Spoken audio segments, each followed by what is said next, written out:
And if your concern is that financial sector expansion might mostly benefit the rich, those who own assets, by increasing asset prices, instead of benefit the economy broadly, both workers and capitalists, by increasing production, wages, and profits, then you want to focus on those loans that don't support production, but that support assets. And the biggest asset market in every country is the real estate market. Way and way bigger than stock markets, of course, or bond markets. And so since the 1980s, we see an explosive growth of real estate loans, not just in the United States, also in other rich countries, and since the 90s in many emerging economies as well.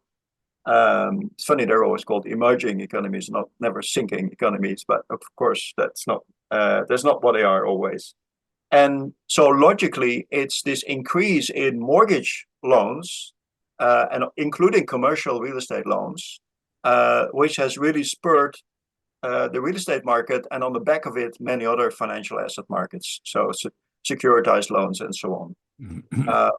And if you don't make that distinction, you're puzzled at why there could be such an increase in debt without any increase in GDP, without any increase in incomes. But of course, when I take a mortgage of, let's say, 500,000 euros, it's about the average price in my country now, and I spend it on an existing home. By far, most mortgages are spent on existing homes, not to build new homes. All that happens is that a home changes hands, and the debt increases by €500,000 and nothing else. End of story. There's no growth in the GDP. There's no income. I mean, maybe I want to have a new kitchen. Maybe I don't. Those are all very small additions to actual productive activity relative to the increase in the debt.